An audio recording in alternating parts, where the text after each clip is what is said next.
ಎಲ್ಲರಿಗೂ ನಮಸ್ಕಾರ. ನಾನು ನಿಮ್ಮ ಪ್ರೀತಿಯ Soumya Gowda, my YouTube channels Soumya Gowda. Welcome back. ಎಲ್ಲರೂ ಹೇಗಿದ್ದೀರಾ? ಚೆನ್ನಾಗಿದ್ದೀರಾ ಅಂತ ಭಾವಿಸ್ತಾ ನಾನು ಕೂಡ ಚೆನ್ನಾಗಿದ್ದೀನಿ. ಸ್ವಲ್ಪ ಚೆನ್ನಾಗಿದ್ದೀನಿ, ಪೂರ್ತಿ ಚೆನ್ನಾಗಿಲ್ಲ. ಪೂರ್ತಿಯಾಗಿ ಚೆನ್ನಾಗಿದ್ದೀನಿ ಅಂತ ಹೇಳೋಕ್ಕಾಗಲ್ಲ. ಸ್ವಲ್ಪ ಹೆಲ್ತ್ ಪ್ರಾಬ್ಲಮ್ ಇಶ್ಯೂ ಇರೋದ್ರಿಂದ ನಾನು ಸ್ವಲ್ಪ ಚೆನ್ನಾಗಿದ್ದೀನಿ ಅಂತ ಅಷ್ಟೇ ಹೇಳ್ಬೋದು. ಸೊ ಇವತ್ತು ಏನಕ್ಕಪ್ಪ ವಿಡಿಯೋ ಮಾಡ್ತಾಯಿದ್ದೀನಿ ಅಂತ ಅಂದರೆ, ಇವಾಗ ನಾಳೆ SLC ಎಕ್ಸಾಮ್ ಇರೋದ್ರಿಂದ ಸೊ ಅದ್ರ ಬಗ್ಗೆ ಮಾತಾಡೋಣ ಅನ್ನಿಸ್ತು. ಸೊ ಅದಕ್ಕೆ ಒಂದು ವಿಡಿಯೋ ಮಾಡೋಣ ಅಂತ ಅಂದ್ಬಿಟ್ಟು ವಿಡಿಯೋ ಮಾಡ್ತಾಯಿದ್ದೀನಿ. ನನ್ನ ಮಗಳು ಸಹ ದೊಡ್ಡೋಳು SLC ಇರೋದ್ರಿಂದ ನಾಳೆ ಎಕ್ಸಾಮ್ ಸ್ಟಾರ್ಟ್ ಆಗೋದ್ರಿಂದ ಸೊ ಒಂದು ವಿಡಿಯೋ ಮಾಡೋಣ ಅಂತ ಅಂದ್ಬಿಟ್ಟು ವಿಡಿಯೋ ಮಾಡ್ತಾಯಿದ್ದೀನಿ.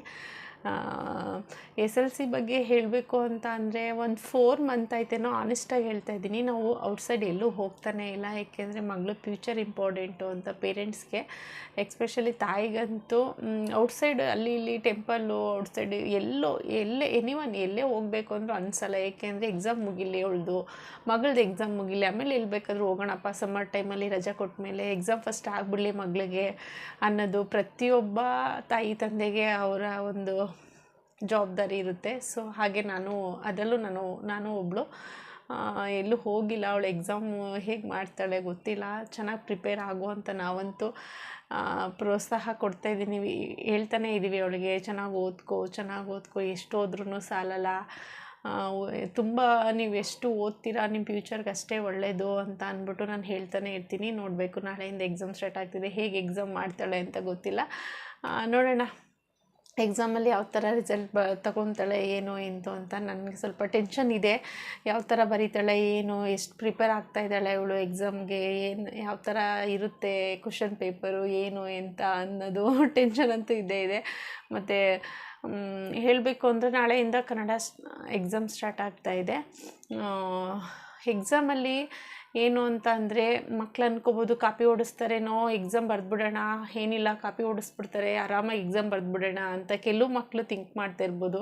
ಬಟ್ ಕಾಪಿ ಏನೂ ಹೊಡೆಯಲ್ಲ, CC ಕ್ಯಾಮ್ರಾ ಇರುತ್ತೆ, ಅದಕ್ಕೆ ಆದಂಥ ರೂಲ್ಸು ರೆಗ್ಯುಲೇಷನ್ಗಳು ಇರ್ತವೆ ನಮ್ಮ ಸರ್ಕಾರದಲ್ಲಿ. ಸೊ ಅದನ್ನು ಫಾಲೋ ಮಾಡಬೇಕಾಗತ್ತೆ. ಕಾಪಿ ಹೊಡಿತೀವಿ ಅದು ಇದು ಅಂತೆಲ್ಲ ತಲೆಯಲ್ಲಿ ಹಾಕೋಬೇಡಿ. ಆರಾಮಾಗಿ ಚೆನ್ನಾಗಿ ನಿಮ್ಮ ಶ್ರಮದಿಂದ ಓದಿ, ಆ ಒಂದು ರಿಸಲ್ಟು ನಿಮಗೆ ಇಂಪಾರ್ಟೆಂಟ್ ಆಗುತ್ತೆ. ನೀವು ಎಷ್ಟು ಇವತ್ತು ಶ್ರಮ ಕೊಟ್ಟು ಬುಕ್ ತೊಗೊಂಡು ಓದ್ಕೊತೀರೋ ಅಷ್ಟು ನಿಮಗೆ ಎಕ್ಸಾಮಲ್ಲಿ ತುಂಬ ಹೆಲ್ಪ್ ಆಗುತ್ತೆ. ಫ್ಯೂಚರ್ಗೂ ಅಷ್ಟೇ ಹೆಲ್ಪ್ ಆಗುತ್ತೆ. ತಾಯಿ ತಂದೆಗೂ ಒಂದು ಒಳ್ಳೆಯ ಹೆಸರು ಸಿಗುತ್ತೆ. ನಿಮಗೆ ಸ್ಕೂಲ್ಗೂ ಟೀಚರ್ಸ್ಗಳು ಏನು ಶ್ರಮಪಟ್ಟು ನಿಮಗೆ ಪಾಠ ಹೇಳಿರ್ತಾರೆ ಅವ್ರುಗಳ್ಗೂ ಒಂದು ಹೆಸರನ್ನ ಕೊಟ್ಟಂಗಾಗುತ್ತೆ. ನಿಮ್ಮಿಂದ ಇಷ್ಟು ಜನಕ್ಕೆ ಬೆನಿಫಿಟ್ ಇರುತ್ತೆ, ನಿಮಗೂ ಅನುಕೂಲ ಆಗುತ್ತೆ ಫ್ಯೂಚರಲ್ಲಿ, ಲೈಫಲ್ಲಿ, ಜೀವನಕ್ಕೆ. ಮುಂದಿನ ಕಾಲೇಜ್ ಸೇರ್ಕೋಬೇಕಾದ್ರೂ ತುಂಬ ಅನುಕೂಲ ಆಗುತ್ತೆ. ಪರ್ಸೆಂಟೇಜ್ ನೋಡೇ ತಾನೇ ಕಾಲೇಜ್ ಸೇರಿಸ್ಕೊಳ್ಳೋದು. ಸೊ ಒಳ್ಳೆಯ ಪರ್ಸೆಂಟೇಜ್ ತೆಗೆದ್ರೆ ನಿಮಗೆ ಡೊನೇಷನ್ ಇಲ್ದೇ ಕಾಲೇಜ್ ಸೇರ್ಕೋಬೋದು. ಒಳ್ಳೊಳ್ಳೆ ಕಡೆ ಅವಕಾಶಗಳು ಸಿಗ್ತವೆ ಕಾಲೇಜಲ್ಲಿ ಅಡ್ಮಿಷನ್ಗೆ. ಮತ್ತು ಅಪ್ಪ ಅಮ್ಮಂಗೂ ಸ್ವಲ್ಪ ಹೆಲ್ಪ್ ಆಗುತ್ತೆ. ಡೊನೇಷನ್ ಎಲ್ಲ ಕಮ್ಮಿ ಆದರೆ ನಮ್ಮಂಥ ಮಿಡಲ್ ಕ್ಲಾಸ್ ಅಪ್ಪ ಅಮ್ಮಂದಿರಿಗೆ ಫೀಸ್ ಕಟ್ಟೋದು ಸ್ವಲ್ಪ ಕಷ್ಟ ಇದ್ದಾಗ ಅಂಥವ್ರಿಗೆ ತುಂಬ ಹೆಲ್ಪ್ ಆಗುತ್ತೆ. ನೀವು ಚೆನ್ನಾಗಿ ಓದಿ ಪರ್ಸೆಂಟೇಜ್ ತಗೊಂಡ್ರೆ ಒಂದು. ಮತ್ತು ಟೀಚರ್ಸ್ಗೆ ಕಷ್ಟಪಟ್ಟು ವರ್ಷ ಪೂರ್ತಿ ಸ್ಪೆಷಲ್ ಕ್ಲಾಸು, ಸಂಡೇ ಎಲ್ಲ ಕ್ಲಾಸ್ ತಗೊಂಡು ಎಕ್ಸಾಮ್ಗೆ ಪ್ರಿಪೇರ್ ಮಾಡಿರ್ತಾರೆ. ಪ್ರಿಪ್ರೇಟ್ರಿಗಳಂತೂ ತುಂಬಾ ಮಾಡ್ತಾರೆ, ಟೆಸ್ಟ್ ಮಾಡಿರ್ತಾರೆ, ತುಂಬ ಶ್ರಮ ಪಟ್ಟಿರ್ತಾರೆ. ನಮ್ಗೆ ಎಷ್ಟಿರುತ್ತೋ ಅಷ್ಟೇ ಅವ್ರಿಗೂ ಟೀಚರ್ಸ್ಗೂ ಸಹ ಇರುತ್ತೆ. ಆದರೆ ಮಕ್ಕಳುಗಳು ಆ ಎರಡನ್ನೂ ಗಮನಕ್ಕೆ ಇಟ್ಕೊಂಡು ನೀವು ಎಕ್ಸಾಮ್ ಟೈಮಲ್ಲಿ ತುಂಬ ಚೆನ್ನಾಗಿ ಓದ್ಕೊಳ್ಳೋಕ್ಕೆ ಪ್ರೋತ್ಸಾಹನ ಕೊಡಬೇಕು. ಸ್ಕೂಲಿಗೆ ಒಂದು ಒಳ್ಳೆಯ ಹೆಸರು ಕೊಟ್ಟರೆ, ಈ ಬ್ಯಾಚಲ್ಲಿ 2026 ಇಂಥ ಮಕ್ಕಳಿದ್ರು, ಇಂಥ ಒಂದು ಫಲಿತಾಂಶನ ತಂದುಕೊಟ್ರು ಅಂತ ಟೀಚರ್ಸ್ಗಳು ಸ್ಕೂಲಲ್ಲಿ ಹೇಳ್ತಾರೆ. ಒಂದು ನ್ಯೂಸ್ ಪೇಪರ್ಗಾಗಿರ್ಬೋದು, ಬೋರ್ಡ್ಗಾಗಿರ್ಬೋದು, ಸ್ಕೂಲ್ ಮುಂದೆ ಒಂದು ಫೋಟೋಸ್ ಆಗಿರ್ಬೋದು, ಈ ಥರ ಎಲ್ಲ ಬರುತ್ತೆ ನಿಮ್ಗಳ ಹೆಸರು.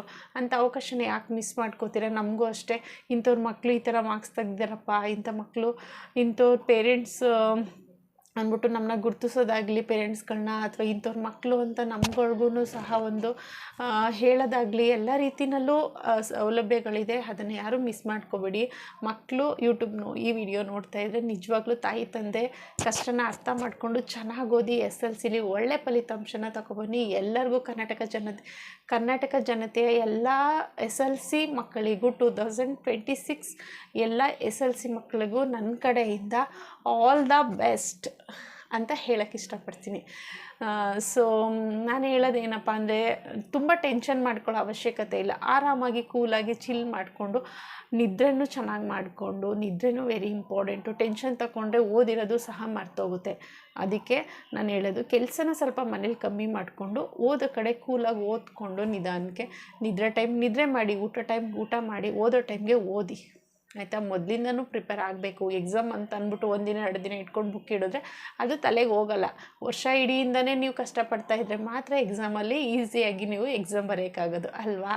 ನಾನು SLC ಮಾಡಿರೋದ್ರಿಂದ ನಾವು ರೈತರ ಮಕ್ಕಳು, ಹಾಗಾಗಿ ನಮಗೆ ಅಷ್ಟು ಅಪ್ಪ ಅಮ್ಮ ಅಷ್ಟು ನಾಲೆಡ್ಜ್ ಇಲ್ಲ. ಏಕೆಂದರೆ ಅವರು ಓದಿರಲಿಲ್ಲ. ನಮಗೆ ಹೀಗೆ ಮಾಡಬೇಕು, ಹೀಗೆ ನೀವು ಓದಬೇಕು, ಇದೇ ಥರ ಪ್ರಿಪ್ರೇಷನ್ ಆ ಥರ ಹೇಳ್ಕೊಡೋಕ್ಕೆ ಅವ್ರಿಗೆ ಪಾಪ ಬರ್ತಿರಲಿಲ್ಲ. ಬಟ್ ನಾವು ಅದನ್ನು ಅನುಭವಿಸಿದ್ದೀವಿ. ಆ ಕಷ್ಟ ಏನು ಅಂತ ಗೊತ್ತು. ಅದಕ್ಕೆ ನಮ್ಮ ಮಕ್ಕಳಿಗೆ ಏನು ಸ್ಟೆಪ್ ಬೈ ಸ್ಟೆಪ್ ಈ ಥರನೇ ಇರಬೇಕು, ಹೀಗೆ ಓದಬೇಕು, ನೀವು ಈ ಥರ ಇಂಪ್ರೂವ್ಮೆಂಟ್ ಮಾಡ್ಕೊಳ್ಳಿ, ಈ ಥರ ಓದಿ, ನಿಮಗೆ ಎಕ್ಸಾಮ್ಗೆ ಹೆಲ್ಪ್ ಆಗುತ್ತೆ ಅಂತೆಲ್ಲ ಹೇಳ್ತಾನೆ ಇರ್ತೀವಿ. ಆದಷ್ಟು ಸ್ವಲ್ಪ ಓದಿರೋರಾದರೆ, ಪಾಪ ಓದಿಲ್ದಿರೋರು ಏನು ಹೇಳ್ತಾರೆ, ಅವ್ರಿಗೆ ಗೊತ್ತಿರಲ್ವಲ್ಲ ನಮ್ಗಳಿಗೆ ಏನು ಹೇಳ್ತಾರೆ. ಸೊ ನೀವು ಹೇಳಬೇಕಂದ್ರೆ ಈಗಿನ ಮಕ್ಕಳು ನಮ್ಗಳಕ್ಕಿಂತ ಅದೃಷ್ಟವಂತರು. ಮನೆ ಕೆಲಸದಲ್ಲಾಗಿರ್ಬೋದು, ಎನಿವನ್ ಯಾವ ವಿಷಯದಲ್ಲಾಗಿರ್ಬೋದು ಅದೃಷ್ಟವಂತರು ಅಂತಲೇ ಹೇಳ್ಬೋದು. ಯಾಕೆ ಅಂದರೆ ಈಗ ಮಾಡೆಲ್ ಪೇಪರ್, ಬ್ಲೂ ಪ್ರಿಂಟ್, ಎಲ್ಲ ರೀತಿಯ ಜೆರಾಕ್ಸ್ಗಳು ಎಲ್ಲವೂ ಸಹ ಟೀಚರ್ಸು ತುಂಬ ಅನುಕೂಲ ಮಾಡಿಕೊಟ್ಟಿದ್ದಾರೆ. ಬಟ್ ನಮ್ಗೆ ಹಂಗಲ್ಲ. ಕ್ವಶನ್ಗೆ ಆನ್ಸರ್ ಹುಡಿಕೊಂಡು ಬರೆಯೋದೇ ನಮ್ಗೆ ಇದ್ದಿದ್ದು ಅಷ್ಟೇ. ಪುಸ್ತಕ ಆಯಿತು, ನಾವಾಯಿತು. ಈಗ ಹಂಗಲ್ಲ, ಎಲ್ಲ ಸಹ ಪ್ರಿಂಟ್ ಬಂದ್ಬಿಟ್ಟಿದೆ. ಪ್ರತಿಯೊಂದೂ ರೆಡಿಮೆಂಟ್ ಅಂತ ಏನಂತಾರೆ ಆ ಥರ ರೆಡಿಮೆಂಟ್ ಎಜುಕೇಷನ್ ಬಂದ್ಬಿಟ್ಟಿದೆ. ಏನು ಹುಡ್ಕೋ ಹಾಗಿಲ್ಲ. ಅದನ್ನ ಬಂದಿರೋದನ್ನ ನೀಟಾಗಿ ಓದ್ಕೊಂಡು ಎಕ್ಸಾಮ್ ಬರೀಬೇಕು ಅಷ್ಟೇ. ಆ ಥರ ಒಂದು ಎಜುಕೇಷನ್ ಈಗಿನ ಮಕ್ಕಳಿಗೆ ಬಂದಿದೆ. ಸೊ ನೀವು ಅದೃಷ್ಟವಂತರು. ಇಷ್ಟು ಈಸಿ ಇದ್ದಾಗ ನೀವು ಯಾವ ಥರ ಓದಿ ಎಕ್ಸಾಮ್ನ ಒಳ್ಳೆ ನಮ್ಮ ಕರ್ನಾಟಕದಲ್ಲಿ ಒಂದು SLC ರಿಸಲ್ಟ್ನ ಹೈ ಮಾಡಬೇಕು ಅನ್ನೋದು ನೀವು SLC ಮಕ್ಕಳು ತಿಳ್ಕೊಬೇಕಾದ ವಿಷಯನೇ ಇದು. ಸೊ ನಾನು ಕೆಲವೊಂದನ್ನು ಬರೆದಿಟ್ಕೊಂಡಿದ್ದೆ.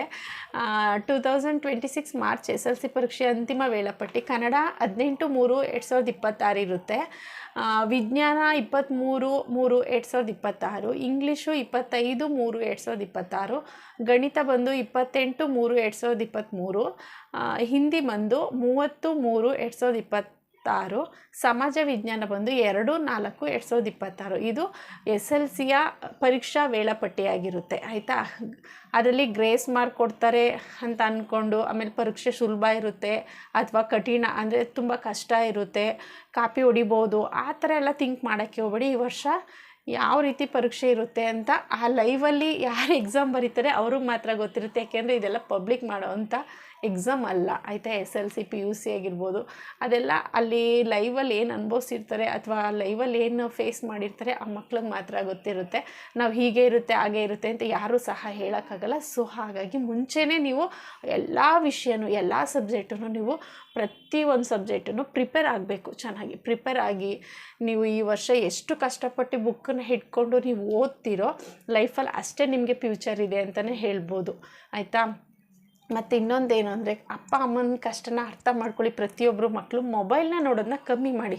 ಟೀಚರ್ಸ್ ಕಳಿಸ್ತಾರೆ, ಅದು ಕಳಿಸ್ತಾರೆ, ಇದು ಕಳಿಸ್ತಾರೆ ಅನ್ನೋದು ಬಿಟ್ಟರೆ ಹಂಗಂತ ಹೇಳ್ತಾರೆ ಅಷ್ಟೇ. ಬಟ್ ಹಂಗನ್ಬಿಟ್ಟು ಮೊಬೈಲಲ್ಲಿ ಟೀಚರ್ಸ್ ಕಳಿಸಿರೋದನ್ನ ನೋಡೋದು ಬಿಟ್ಟು ಇನ್ಸ್ಟಾಗ್ರಾಮ್ ರೀಲ್ಸ್ ನೋಡೋದು, ಯೂಟ್ಯೂಬಲ್ಲಿ ರೀಲ್ಸ್ ನೋಡೋದು, ಫೇಸ್ಬುಕ್ಕಲ್ಲಿ ಅದನ್ನೆಲ್ಲ ಕಮ್ಮಿ ಮಾಡಿ. ಅದಕ್ಕೊಂದು ಏಜು ಅಂತ ಬರುತ್ತೆ ನಿಮಗೆ, ಆವಾಗ ನೋಡಿ. ಅದನ್ನು ಬೇಡ ಅಂತ ಹೇಳಲ್ಲ.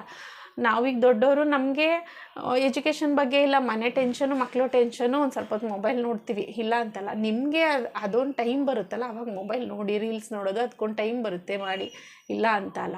ಅದೇ ಓದೋ ಟೈಮಲ್ಲಿ ಫೋನ್ನ ಕಮ್ಮಿ ಮಾಡಿ. ಪ್ರತಿಯೊಬ್ಬ ಮಕ್ಳಿಗೂ ಫೋನ್ ಕಮ್ಮಿ ಮಾಡಿ, ಬುಕ್ಸ್ನ ಹಿಡೀರಿ. ಪುಸ್ತಕನ ಹಿಡಿದಾಗ ಅದು ನಿಮ್ಮನ್ನ ಎಲ್ಲೋ ತೊಗೊಂಡೋಗಿ ನಿಲ್ಲಿಸುತ್ತೆ, ಫೋನಲ್ಲ. ಫೋನು ಒಳ್ಳೇದಕ್ಕೂ ಇದೆ, ಕೆಟ್ಟದಕ್ಕೂ ಇದೆ ಮಕ್ಕಳೇ. ಒಳ್ಳೇದು ನಾವು ಯೂಸ್ ಮಾಡಿಕೊಂಡ್ರೆ ಒಳ್ಳೇದಕ್ಕಿದೆ, ಕೆಟ್ಟದಾಗಿ ಯೂಸ್ ಮಾಡಿಕೊಂಡ್ರೆ ಕೆಟ್ಟದಕ್ಕೂ ಇದೆ. ಸೊ ಎರಡು ಬೆನಿಫಿಟ್ಟು ಫೋನಲ್ಲಿರೋದ್ರಿಂದ ನೀವು ಆದಷ್ಟು ಪುಸ್ತಕನ ಓದಿ, ಕಥೆಗಳನ್ನ ಓದಿ. ಸಮ್ಮರ್ ಟೈಮ್ ಬಂದ್ರೂ ಪುಸ್ತಕನ ಓದಿ. ಫೋನ್ ಕಡೆ ಫೋಕಸ್ ಮಾಡೋದನ್ನ ಕಮ್ಮಿ ಮಾಡಿ. ನನ್ನ ರಿಕ್ವೆಸ್ಟ್ ಅಂತಲೇ ಹೇಳ್ಬೋದು. ಇದು ನನಗೆ ಹೇಳಬೇಕು ಅನ್ನಿಸ್ತು, ನಮ್ಮ ಮಕ್ಳ ಥರನೇ ಅಂತ ನನಗೆ ಹೇಳಬೇಕು ಅನ್ನಿಸ್ತು. ಸೊ ಅದಕ್ಕಾಗಿ ಈ ವಿಡಿಯೋ ಮಾಡ್ತಾಯಿದ್ದೀನಿ, ಹೇಳ್ತಾ ಇದ್ದೀನಿ. ಸೊ ಯಾರೂ ಬೇಜಾರು ಮಾಡ್ಕೊಬೇಡಿ. ನಾಳೆ ಎಕ್ಸಾಮ್ ಇರೋದ್ರಿಂದ ಎಲ್ಲರೂ ಕೂತ್ಕೊಂಡು ಕೂಲಾಗಿ ರೂಮಲ್ಲಿ TV ಎಲ್ಲ ಆಫ್ ಮಾಡಿಬಿಟ್ಟು ಆರಾಮಾಗಿ ಕೂತ್ಕೊಂಡು ಓದಿ.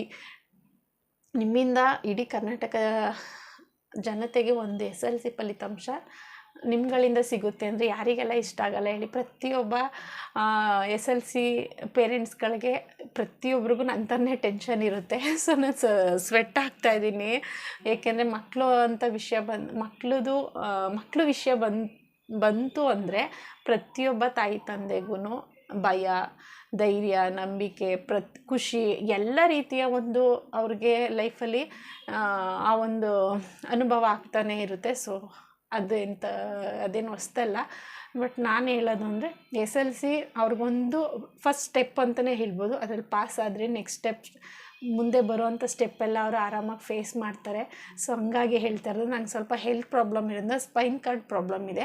So L4 L5 disc bulge ಆಗಿರೋದ್ರಿಂದ 1 ಇಯರಿಂದ ನಾನು ವರ್ಕ್ಗೆ ಹೋಗೋಕ್ಕಾಗ್ತಾಯಿಲ್ಲ. ಹೋಗ್ತೀನಿ 1 ತಿಂಗಳು ಮಾಡೋಕ್ಕಾಗಲ್ಲ, ಬ್ಯಾಕ್ ಪೇನ್ ಬಂದುಬಿಡುತ್ತೆ. ಸೊ ಮನೇಲೇ ಇರಬೇಕು. ಆ ಥರ ಜಾಸ್ತಿ ಹೆವಿ ವರ್ಕ್ ಮಾಡಿದಾಗ ಮನೇಲೇ ಇರೋವಂಥ ಸಾಧ್ಯತೆ ಇರುತ್ತೆ. ಸೊ ಹಂಗಾಗಿ ಒಂದು 2 ಡೇಸ್ ಆಯಿತು ನಾನು ವರ್ಕಿಗೆ ಹೋಗಿಲ್ಲ. ಹಂಗಾಗಿ ಒಂದು ವೀಡಿಯೋ ಮಾಡೋಣ ಅಂತ ಅಂದ್ಬಿಟ್ಟು ಯೂಟ್ಯೂಬಲ್ಲಿ ನನ್ನ ಒಂದು ಚಾನಲ್ಗೆ ಸಬ್ಸ್ಕ್ರೈಬ್ ಮಾಡ್ಕೊಳ್ಳಿ, ಲೈಕ್ ಮಾಡಿ, ಶೇರ್ ಮಾಡಿ. ಶಾರ್ಟ್ಸ್ ಜಾಸ್ತಿ ಮಾಡಿದ್ದೀನಿ, ವೀಡಿಯೋಸ್ ಮಾಡ್ತಾ ಇರಲಿಲ್ಲ. ನನಗೆ ಎಡಿಟಿಂಗ್ ಅದ್ರ ಬಗ್ಗೆ ಸ್ವಲ್ಪ ನಾಲೆಡ್ಜ್ ಕಮ್ಮಿ ಇತ್ತು. ಇವಾಗೆಲ್ಲ ಯೂಟ್ಯೂಬ್ ವೀಡಿಯೋಸ್ ನೋಡಿಕೊಂಡು ನಾನು ಕೆಲವೊಂದನ್ನು ಕಲ್ತಿದ್ದೀನಿ. ಎಡಿಟಿಂಗ್ ಸ್ವಲ್ಪ ಬರುತ್ತೆ, ಅದನ್ನು ಕಲ್ತ್ಕೊಂಡು ನನ್ನ ಕೈಲಿ ಆದಷ್ಟು ನಾನು ಟ್ರೈ ಮಾಡ್ತಾಯಿದ್ದೀನಿ. ಸೊ ನಮ್ಮಂಥವ್ರನ್ನೂ ಹೆಲ್ಪ್ ಮಾಡಿ. ನಮಗೂ ನೀವುಗಳು ನಮ್ಮ ವೀಡಿಯೋಸ್ ನೋಡೋದ್ರಿಂದ ನಮಗೂ ಸಹಾಯ ಅನುಕೂಲ ಆಗುತ್ತೆ, ನಮಗೂ ಹೆಲ್ಪ್ ಆಗುತ್ತೆ. ಸೊ ಕೆಲಸಕ್ಕೆ ಹೋಗದೇ ಇರೋ ಕಾರಣ ನಾನು ಯೂಟ್ಯೂಬ್ ಆದರೂ ಮಾಡಿದ್ರೆ ನನ್ನ ಫ್ಯಾಮಿಲಿಗೆ ನನ್ನ ಕಡೆಯಿಂದ ಏನಾದರೂ ಸ್ವಲ್ಪ ಹೆಲ್ಪ್ ಆಗಲಿ ಅನ್ನೋ ಒಂದು ಕನ್ಸರ್ನ್ ಇಟ್ಕೊಂಡು ವೀಡಿಯೋ ಮಾಡ್ತಾ ಇರೋದು. ಸೊ ನನಗೆ ಏನು ಔಟ್ಸೈಡ್ ನಾನು ಜಾಸ್ತಿ ಹೋಗದೇ ಇರೋ ಕಾರಣ ಮನೇಲೇ ಕುತ್ಕೊಂಡು ವೀಡಿಯೋ ಮಾಡಬೇಕು. ನಾನು ಪರ್ಸ್ನಲ್ದು ಏನಾದ್ರು ಇದ್ದರೆ ಅಥವಾ ಈ ಥರ ಏನಾದರೂ ವಿಷಯಗಳಿದ್ದರೆ ಕೆಲವೊಂದು ವೀಡಿಯೋಗಳನ್ನ ಹಾಕ್ತೀನಿ. ನೋಡಿ ಖುಷಿ ಆದರೆ ಲೈಕ್ ಮಾಡಿ, ಶೇರ್ ಮಾಡಿ, ಕಮೆಂಟ್ ಮಾಡಿ. ಸಬ್ಸ್ಕ್ರೈಬ್ ಮಾತ್ರ ಮಾಡೋದನ್ನ ಮರಿಬೇಡಿ. Thank you so much. ಮತ್ತು ಸ್ಪೈನ್ ಕಾರ್ಡ್ ಪ್ರಾಬ್ಲಮ್ ಇರೋರಿಗೆ ಎಕ್ಸಸೈಸ್ ಆಗಿರ್ಬೋದು, ಟ್ರೀಟ್ಮೆಂಟ್ ಆಗಿರ್ಬೋದು, ಏನಾದರೂ ಗೊತ್ತಿದ್ದರೆ ನನಗೆ ಕಮೆಂಟ್ ಬಾಕ್ಸಲ್ಲಿ ಕಮೆಂಟ್ ಮಾಡಿ. Okay, thank you so much. ಈ ವಿಡಿಯೋ ಇಷ್ಟ ಆಗಿದ್ರೆ ಲೈಕ್ ಮಾಡಿ, ಶೇರ್ ಮಾಡಿ, ಕಮೆಂಟ್ ಮಾಡಿ. ಬಾಯ್.